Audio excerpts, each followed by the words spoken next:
Hey folks, this is Matt once again. Welcome back to another review for the Stallone Marathon. And this time it is the 1996 film, Daylight.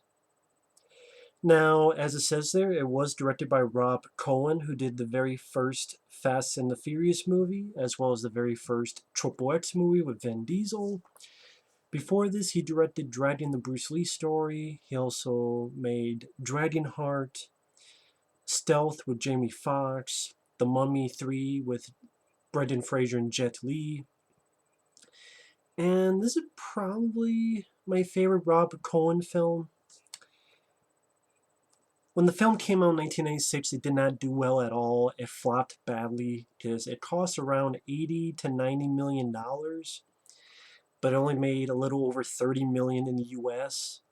It did make some money foreign wise, but even then, if you total the worldwide gross, it's about 150 to 160 million.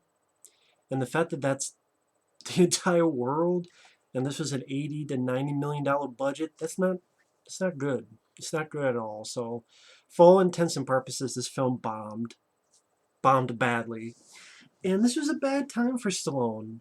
I mean, granted, there are a lot of movies I personally enjoyed.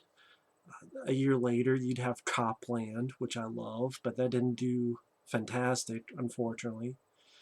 A few years later, you'd have films like Dick Carter, which I'll get to, and I find that to be underrated. Before this, yes, Judge Dredd has its flaws, and overall, I'm not the biggest fan of it. But I thought Assassins was okay. The Specialist was okay. Loved Demolition Man. Loved Cliffhanger. But really, the only one that did decently was Cliffhanger. And maybe some of the mediocre, but box office. But yeah, quite a few of them I liked. And it's sad that this bombed so badly because I think this is a bit underrated.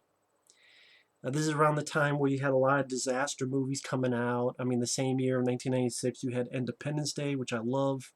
I reviewed that film on this channel. Also, Twister, which not only have I reviewed, but I've done a fan commentary on Twister when Bill Paxton passed away. Love Twister. And that, along with this, think a lot of very fun movies.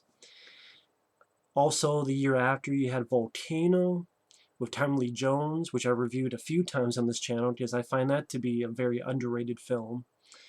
Dante's Peak, I've warmed up to. I used to have a review for that, but I didn't care for it, so I took it down. Maybe one day down the road I want to re-review Dante's Peak. I warmed up to that one. So in this time frame, there's a lot of disaster movies. Because, of course, back in the day, you had disaster films of the 70s. The Towering Inferno, which I enjoyed. I enjoy that film. Earthquake, I hate the ending to that. I really do. That kind of ruined the film for me. Poseidon Adventure, I don't mind. I actually like The Swarm. And technically it's a disaster movie.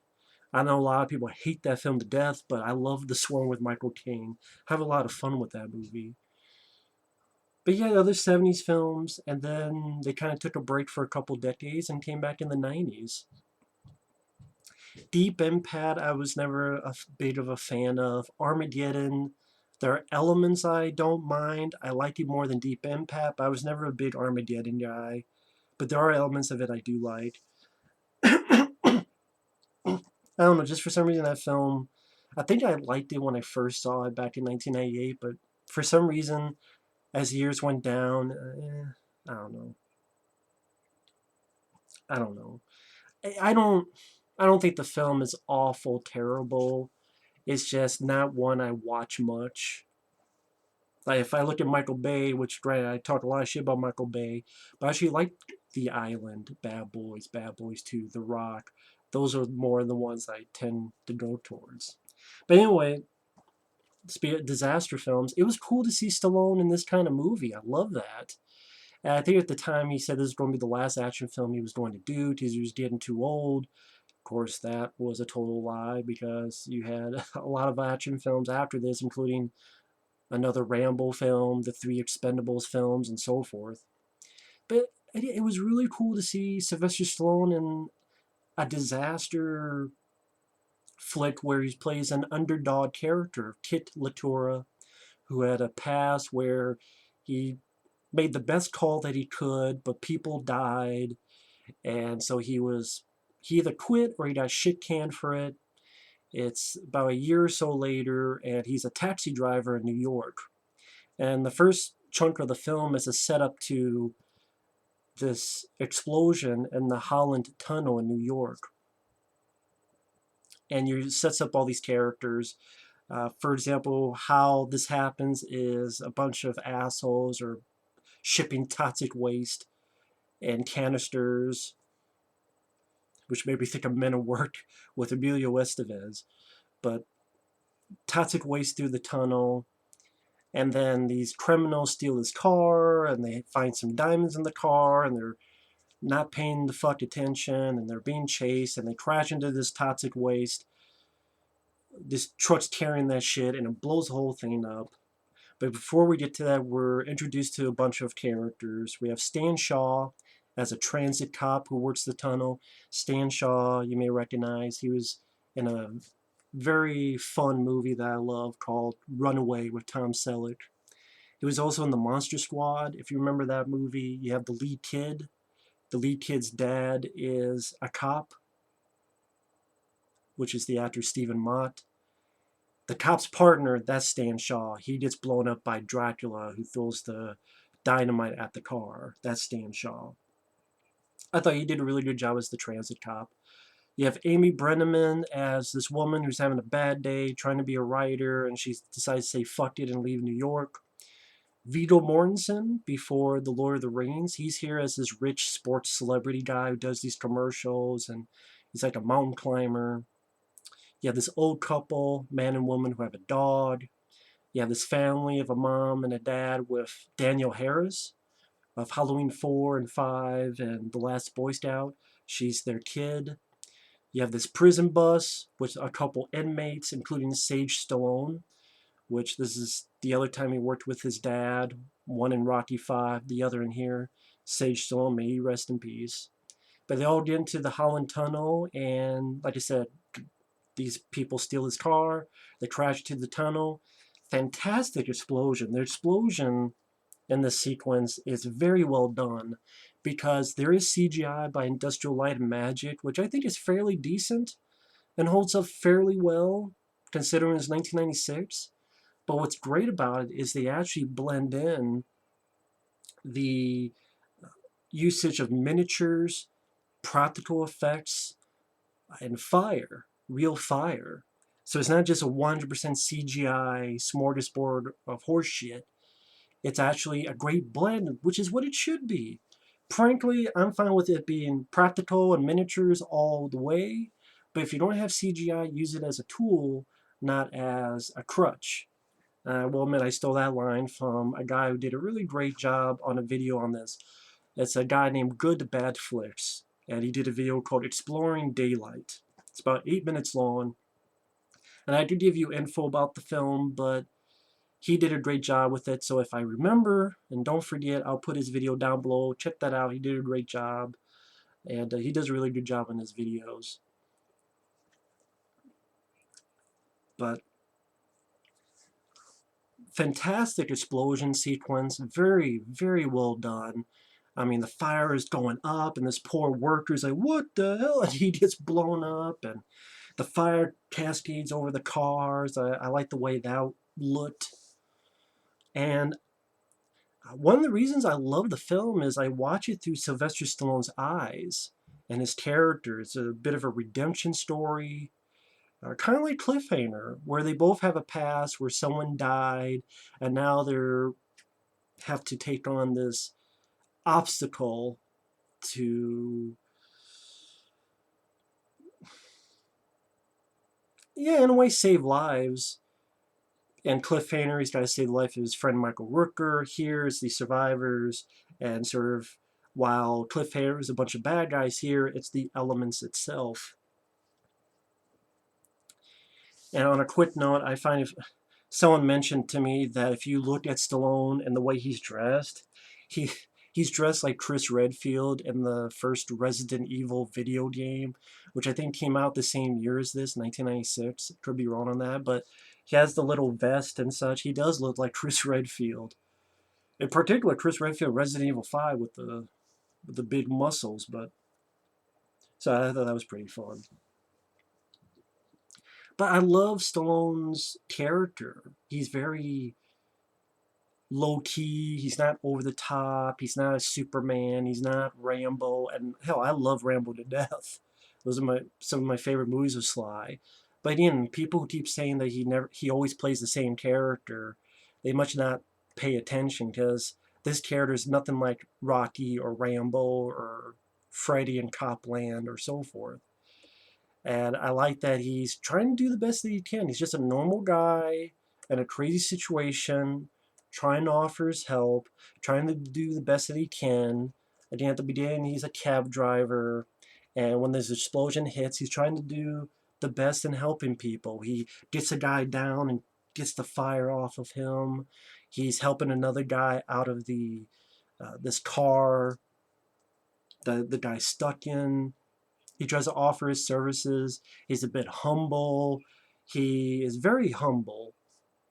It makes him very likable. And it makes me feel really, really sorry for him when he gets to the survivors, which, before I go further, that is my big problem with the movie. I do feel it's an underrated film because I think the special effects are very well done. I love the way the set looks and the tunnel, the way they recreated it. And I think it's a great looking set with the water and the mud and the fire around. A lot of great practical stuff. The water coming from the ceiling, trying to flood the place. The little action set pieces that Stallone has to go through, whether it be the fans, whether it be this set piece where he has to blow up this piece to stop the water, and then this big container being chasing after Sly and Sly almost getting crushed. I love that stuff, and I love Stallone's character. And mixed in with, it's a well shot movie. It looks like it had a budget, and it did. The score by Randy Edelman. Edelman. Randy Edelman, I believe he did the music to Ghostbusters 2. That's a great score. And I think he did the score to Dragging the Bruce Lee Story, which that's a very good score. The film I'm mixed on. Dragging the Bruce Lee Story, I'm mixed on it because the whole curse, like, almost supernatural thing they were trying to do, just wasn't for me. And like, what these dreams, nightmare, like what the hell is this? Ghosts. I don't know. But the score is fantastic, and Jason Scott Lee did a great job in that too. But Randy did a wonderful job on the score. I love the opening theme. Da na na na na na na na na na na na na. But da na na na na na na na na na na na. He also fit the music well with the emotional beats as well as the action beats. So I love the effects, I love the spectacle, I love Stallone in this kind of film, playing this kind of role. I think he did a fantastic job. But the supporting cast, for the most part, fucking suck ass. Now granted, Stan Shaw I think did fine as the transit cop. Yes, some nice people like Dan Hedaya as one of the rescue workers. He did fine. The old couple, they were okay. Viggo Mortensen, I liked him. I wish he was in the movie more. I wish he didn't get out so quick, so to speak. I wish he was in the film further along than he was. I liked him in it. But a lot of the supporting characters fucking are annoying, obnoxious, assholes. To the point I wanted Sly to start punching people in the face like Rocky Balboa. What the fuck you doing? I went through 4 fucking fans. I went through all this fucking bullshit for you fucking motherfuckers. You suck my fucking Italian sausage up your fucking ass. That's almost what I wanted to say. I mean, I wanted Sly to say. Just be punching people in the face. They were so dickheadedness, dipshittedness, fucking duck fucking pain in the asses, man.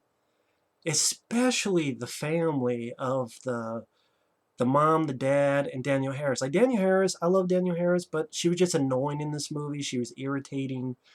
And more importantly, her parents were fucking, it's like asshole and bitch. That's what their name should be. The guy, his name is asshole, and the wife, her name is bitch. Because all she did was bitch, bitch, bitch, and all the guy did was an asshole, asshole, asshole. There was nothing else to their character. Asshole and bitch, and their daughter's Danielle Harris, who's a bit irritating, but compared to her fucking parents, she's a saint.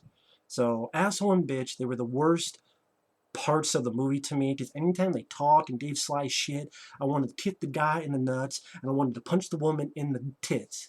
I'm like, Jesus Christ, you woman, put your mouth on your titty and shut the fuck up. You guy, put your head up your ass because that's the only way you should be talking to. Talk to your ass because that's the only one who wants to listen to you talk because your fucking dialogue is so fucking annoying because you're giving Sly so much shit. And I really feel bad for Sly and I love Sly's character, and I feel sorry for him having to deal with this dickwad and this dillweed of a woman.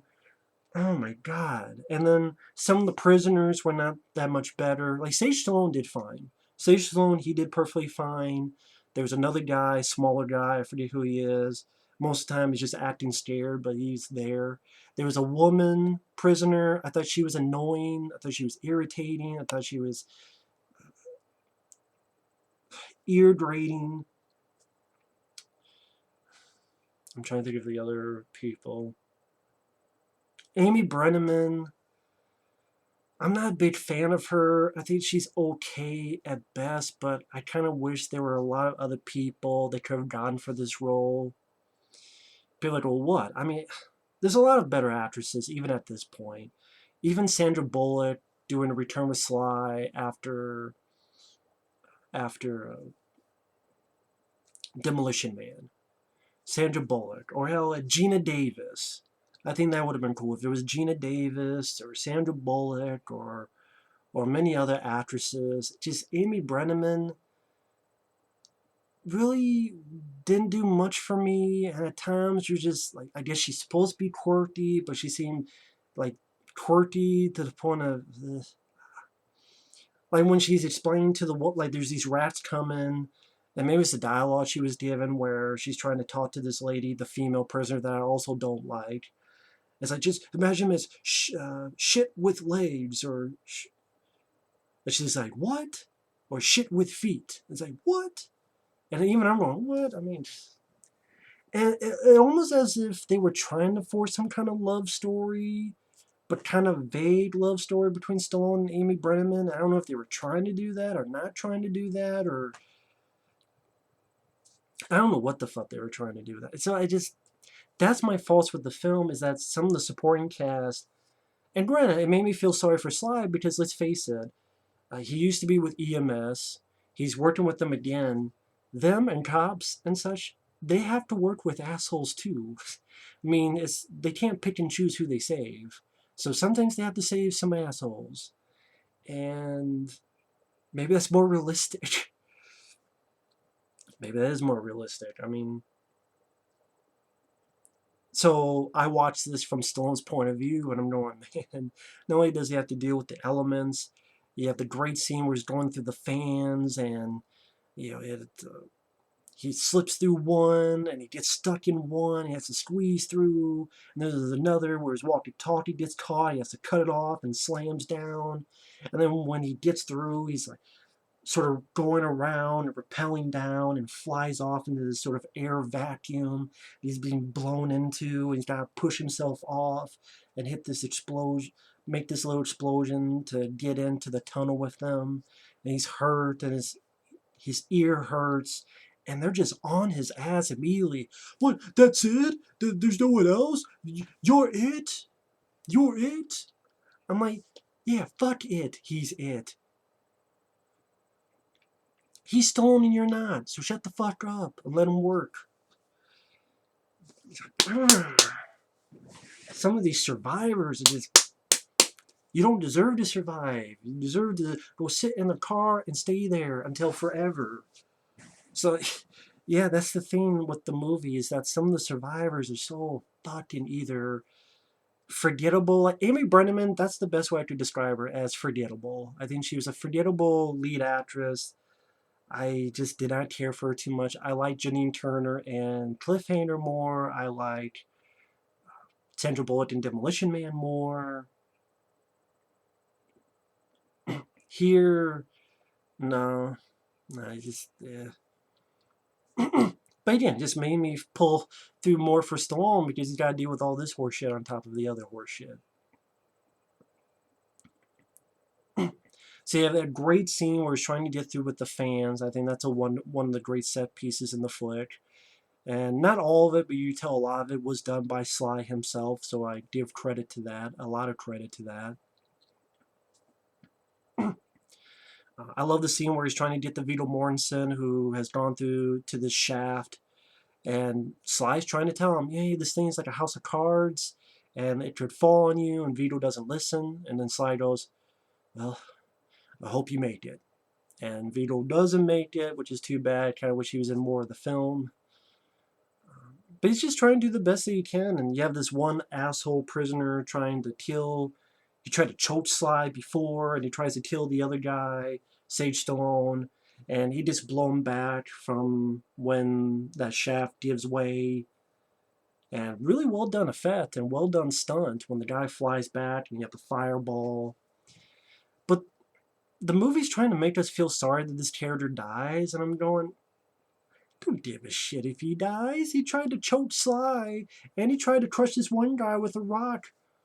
I'm fine if he dies. And another Stallone movie, he would just be dead, and that's it. I don't give a fuck if he dies.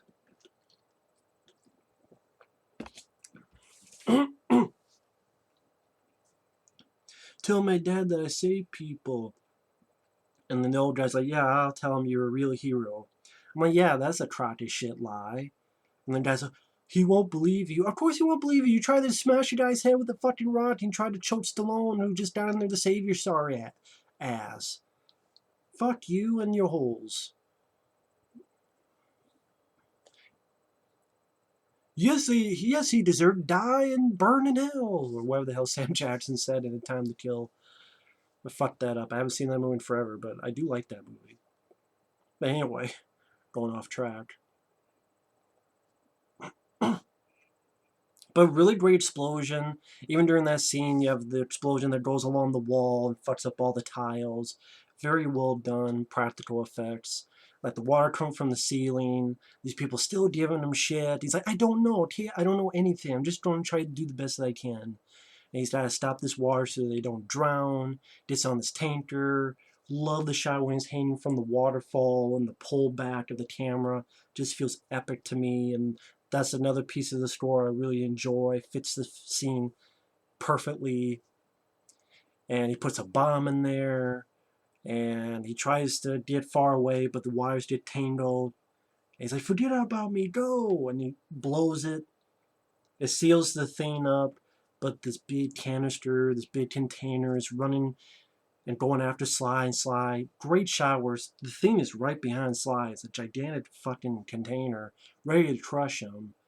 And this is real. Real guy, real thing, ready to crush him, barely gets out of the way. So I like the spectacle and stunt sequences in the flick.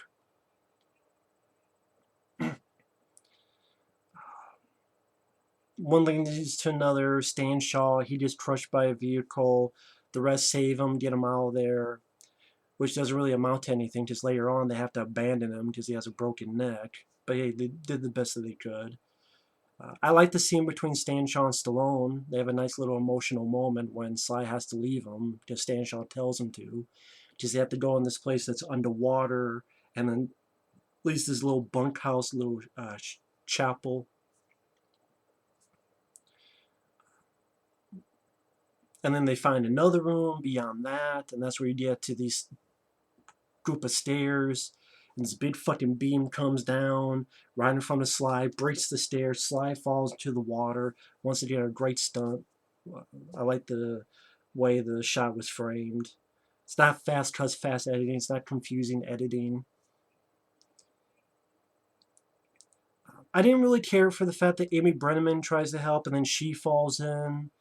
And I kind of, now that I think about it, I wish it was just Stallone by himself in the water, and then the rest of the survivors fuck off, because frankly, I didn't really care if Amy Brenneman's character lived or died. So I thought she was just Audrey. I would rather prefer it was Stallone by himself dealing with these elements in the final act of the movie.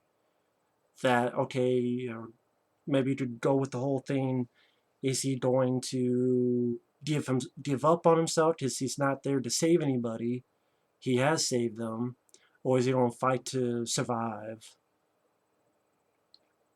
And maybe that's an element they could have had where maybe he has a daughter or he has a kid or something, and he maybe looks at a picture and then he decides, you know what, no, I'm going to fight to survive, and then the entire third chunk is him trying to get out of the tunnel himself and trying to get to this point where then he does his blowout and he shoots up. And I think that would have been more exciting instead of Amy Brenneman having to tag along, because I just didn't care about her. I didn't care about her character. I didn't care about her performance. I just really did not care much about Amy Brenneman. I think her and some of the supporting cast being such asshole douchebag cocksuckers, especially the asshole and the bitch, aka the mom and dad of Danielle Harris. I think that's what hurts the film. But again, it doesn't make me hate the film. I still think it's an underrated movie because it has a solid score, wonderful action set pieces, and very technically well made.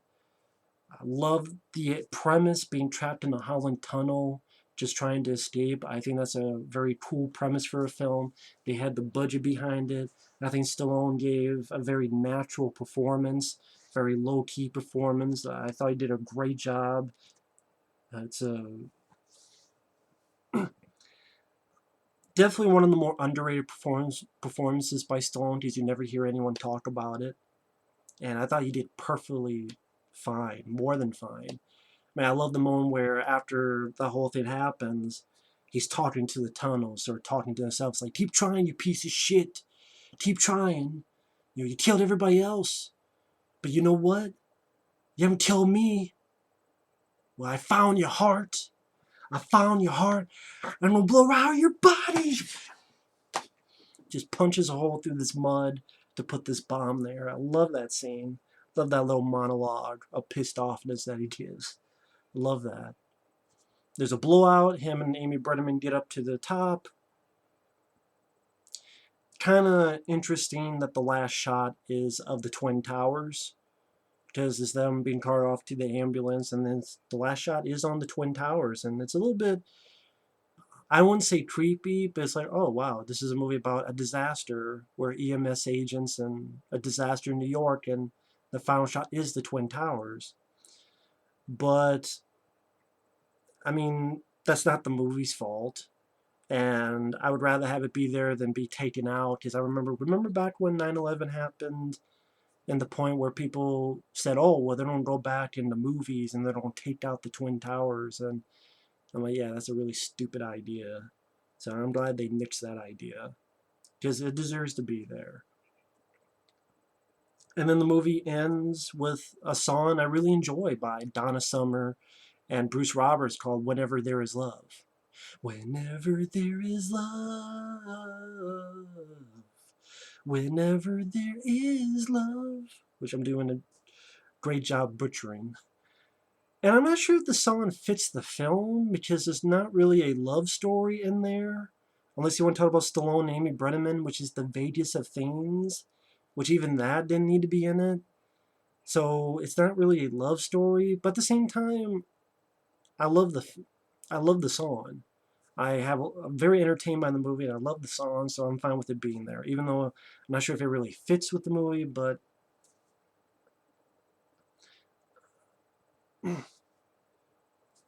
maybe it's just love in general, not a natural romance love. Maybe it's like love as in love your fellow man. Maybe that's what it is. But I still think that's an underrated song. No one ever talks about that song. I think it's a great underrated song. Love it. Remember listening to it a lot when I was much younger. And overall, I think the movie, if it's a film people haven't seen, I think it's worth a look. And the Blu-ray, looked great on Blu-ray. Has the features that were on the DVD. like the making of from back in the day, the commentary with director Rob Cohen, the Whenever There's Love music video, featurette. Again, the supporting cast and Amy Brenneman I thought were weak, and some of them were really fucking annoying the shit out of Stallone's character, to the point I wanted to defend Stallone's character. I'm like, leave him the fuck alone. Look at all the shit he's going through, you dickwad, dickweed, dick suckers. But still, again, it just made me feel more sorry for Stallone, made me root for him more. But the action set pieces of the fan, the uh, the tanker he was on, the container that then rolls up after him, the setting and premise, the practical special effects, and it's a very technically well-made movie. The score fit the film well. Have a great song at the end. An understated and underrated performance by Sylvester Stallone. That's why I enjoy the movie, and I do find it to be underrated. I don't think it deserved the bomb like it did. But sadly, guys like this, just a lot of the films started bombing. Just the way it was. But I like the film. I do. I think it's a fun, entertaining movie. But either way, thanks for watching. Take care. And we will see you later. Bye-bye.